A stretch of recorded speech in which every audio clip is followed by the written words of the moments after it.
Hey everyone, what's going on? Slender here with another New World video, and this video is going to be a quick, short guide on the new Halloween event that's coming out. So I'm going to be honest, it's going to be short because there's not really much to the Halloween event, but you know, it is what it is. Still kind of exciting. You can craft some cool stuff, get to fight a cool boss. So I'm going to show you guys how to get started. So let's check it out.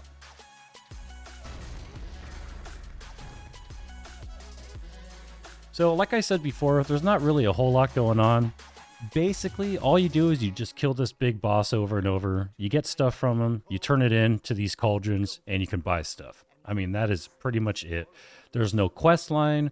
There's no, you don't go up to these cauldrons and activate them and get a token or presents or anything like that. This is just to convert this material that drops from the boss, and it gives you tokens in return to buy stuff in the store. So you just go up to this guy, you start the quest, he tells you a little bit of lore about what's going on, you continue, and then you get this quest at the end, which gives you all the reputation you need to get to the top tier, which there's only two different, reputation levels, I guess you can say. And that's it. And what you have to do is you have to kill the monster. That's it. So you accept the quest, and there it is. Locate and put an end to Baalphazu's Rising in Brightwood, Weaver's Fen, Morningdale, Ebonscale Reach, or Eden Grove, collecting the Ichor from the Fallen Sentinel. And the Ichor is what I was talking about. So once you get that quest, get a group together, ask in chat. Unfortunately, there's nobody doing it right now. But you just search the map in all the different places I just mentioned. Here's one in Weaver's Fen. This is the one in Brightwood. And this is what the icon looks like. It's called Baalphazu's Rising. And here's one in Ebonscale. There's actually two of them in Eden Grove, which is kind of nice. And then you've got one in Morningdale. So those are all the different locations. I'm pretty sure he moves around, or he could just be spawning in different locations. But I've seen one right here, and I've also seen one over by Lover's Shrine. So I know he does have several different spots that he does spawn in. So once you have your group assembled, everybody heads over to the spawn location and you start the fight. Super, super easy. It seems like he's kind of got some of Isabella's moves, from Tempest. But seriously, it's basically a glorified tank and spank with a bunch of ads. The ads are easy to deal with. They don't really do too much damage. And again, as long as you have 10, 15 people, you're going to beat it. It is not that hard at all. Now, there's one kind of fun thing about the fight. You can reduce a stamina bar by throwing these pumpkins. You'll see these different pumpkin heads, laying on the ground. And there's my man Serpent throwing a pumpkin head. And yeah, it just reduces the stamina bar and, you know, kind of subdues them for a little bit. Get some DPS in, rinse and repeat. And that is pretty much it, folks. And once you manage to down the boss, you will automatically get Baalphazu Ichor, one of them. It's a legendary material, and that's what you're going to be taking to town and turning into the cauldron, just like the legendary fish bones that you get from salvaging the fish during the medley fair. Now, once you kill them, you're going to get something called Baalphazu Ichor. And these are what you turn into the cauldron, kind of like the medley fair when you catch the fish and you break down the fish and you can get those legendary fish bones. That's basically what this is. So you just go up to it and you actually have to walk up the stairs. This kind of confused me at first. I was like trying to figure out how to click it, but go up the stairs and then turn it in, and this is what it looks like. So you get one token and you get a box. I'm going to go ahead and do both of them. And inside the cache is this. More tokens, a pattern, and some coins. And that is pretty much it, folks. Not really a whole lot to do.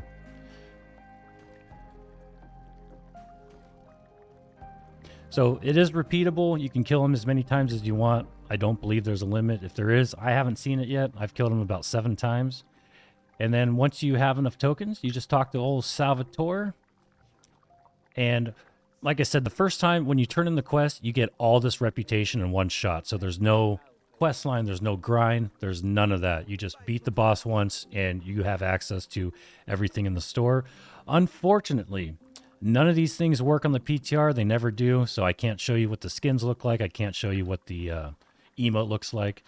And I'm not going to waste any more points trying to, you know, get this guy because he probably won't be here when I buy it. So you do get all these really cool patterns. And I'm going to make a video and showcase, you know, some of the different weapons so you can see what kind of stats they have. But for the purpose of this video, you know what? I'll go ahead and make one. I will make a Greatsword. So we're going to pick up this. And we're going to head over to the forge. And it takes 10 Asmodium, 2 glittering ebony, and 1 runic leather. And then, of course, the pattern. And if you're wondering, yes, the patterns are sellable. I doubt they're going to get very much money because they're super easy to get. And you won't have a problem killing them when you have a big enough group. And trust me, there's going to be plenty of people doing this as soon as it comes out. But, you know, it might be worth a shot, you know, throwing some on the market really quick. But I imagine there's just going to be a ton of them since there's no grind to get this. There it is. There's the pattern. Now, what I would do if I were you is I would probably hold on to a couple of these and maybe, you know, save them until the event's over. Then I'm sure they might be worth something. I don't know how much, but, you know, it's worth a shot to save some up and, you know, see what they go for. So I'm going to go ahead and craft this. It is a guaranteed 600 and it requires weaponsmithing 150. So if you don't have weaponsmithing, you're not going to be crafting any. And it does require a tier 5 forge. So we're going to go ahead and make one. Holy crap. That looks amazing. So another thing I want to do is I'm going to look up on the database to see what kind of perks we're going to be looking at. Enchanted's awesome. Keen's awesome. Keenly fortified. Are you crazy? This is a nice freaking sword. Plus, it looks badass. Let's check it out. So obviously, easily one of the coolest looking weapons in the game.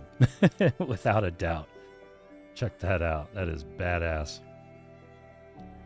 So let's take a look on a New World database and see what kind of stats we're looking at. So if you want to do the same thing, you just go to newworlddatabase.com. Once you get to the New World database, just click on PTR. It should probably default to live, so make sure you are actually clicked on PTR. Just type in Nightveil. And you'll get all the different weapons. Now, one important note here, though, guys, is the database shows that all of the weapons will give you a guaranteed keen perk on all of them, whether it's melee, ranged, you know, Lifestaff, doesn't matter. But that is not the case. For example, when I crafted the Lifestaff, I didn't get keen. I actually got blessed. So, and it showed when I went to craft it, you know, before I crafted it, after I got the pattern, it showed that it was going to give me blessed for sure, and then 2 other random perks. So I don't know if that's the case for all the weapons. I'm pretty sure most of them are going to be keen, but the Lifestaff is an exception. Don't listen to this. It is not going to be keen. It is going to be blessed for sure. However, this site is still really nice because it will show you, and I'm pretty sure this is fairly accurate. It'll show you what kind of perks you're going to most likely be getting, which is really nice. And I've crafted my second Lifestaff. The first one sucked. It actually had Beastbane, and I was pissed. Total troll move on AGS. Congratulations, guys. You got me. But anyway, so I ended up getting, now you guys might not consider this a best in slot Lifestaff, but for me it is because I love mending protection. So I'll show you guys that here in a second. But anyway, I just wanted to show you guys that you do get a good idea of what kind of perks you're going to be getting. And these are really nice weapons. So it looks like it's got pretty good perks on it. I'm actually kind of surprised. You know, you could have a really nice weapon here. So I'm actually going to craft the Lifestaff, but I just wanted to show you that the secondary perks that are in the perk bucket with the higher percentage, you know, of chances are actually pretty decent, except for Beastbane. I don't know what that's doing in there, but let's just pretend Beastbane's not there. You've got Vicious, Blessed because it's a Lifestaff. So I'm actually curious to see what kind of other things we've got, like the Rapier. Let's see what it has. So guaranteed, again, to have Keen. And then it looks like Vicious is going to be a recurring theme here for all these weapons. Let's just check on a couple other ones. So Musket, there's Vicious again. And look at that, Vorpal. So it looks like the perks are going to be pretty nice perks that you're going to get. So let me just grab that Lifestaff.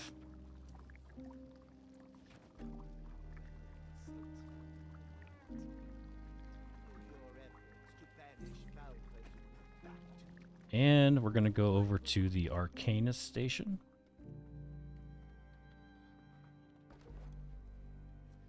And for the Lifestaff, it's going to take 8 Glittering Ebony, 5 Asmodium, and 6 Runic Leather. And then, of course, the pattern. And again, you're going to have Arcana 150 and a Tier 5 repository. So guaranteed to have Keen. Oh, wow. Guaranteed to have Blessed. So it looks like the website might be a little bit wrong. So let me go back to the Lifestaff. So definitely going to have Keen. And then, wait, does that even have Keen? Oh, it doesn't. So Blessed is the guaranteed. Well, now I'm really curious. Let's see what happens. Beastbane, are you kidding me? Oh, man, I think I might have to craft one more of those. Let's see. All right, let's try that again, shall we? So it looks like Blessed again. Oh. Oh, my God. Are you shitting me? So this is literally my best in slot for me. I know some of you guys are probably saying, no, Fortifying Sacred Ground. And you know what? You're probably right. But I love mending protection. So as soon as this boss comes out, you're going to want to start farming. That is crazy. That is absolutely insane. I'm never going to delete this PTR character. That is my Lifestaff right there. Holy crap. So this event just became really cool. You have a good chance of getting some damn near best in slot items. That is insane. That is absolutely, I'm not going to shut up about this. Oh, I can't wait to post this video. That is really cool. Right? Come on, guys. Somebody's going to say, Slender, what are you talking about? That ain't best in slot. That is garbo, bro. Yeah, whatever, man. Well, I'm afraid that's it, folks. That is the Halloween event. So, like I said before, not too much going on, but, you know, pretty exciting still, especially after crafting that Lifestaff. My second Lifestaff I crafted, and for me, you know, best in slot, I'm pretty stoked about it. So if you guys have any questions, let me know. Leave it in the comments. Let me know what you guys think about the upcoming event. And, you know, as usual, if you guys like this type of content and appreciate my videos, like and subscribe and continue getting more. Thank you guys so much for watching. You all have a great day. Bye, guys.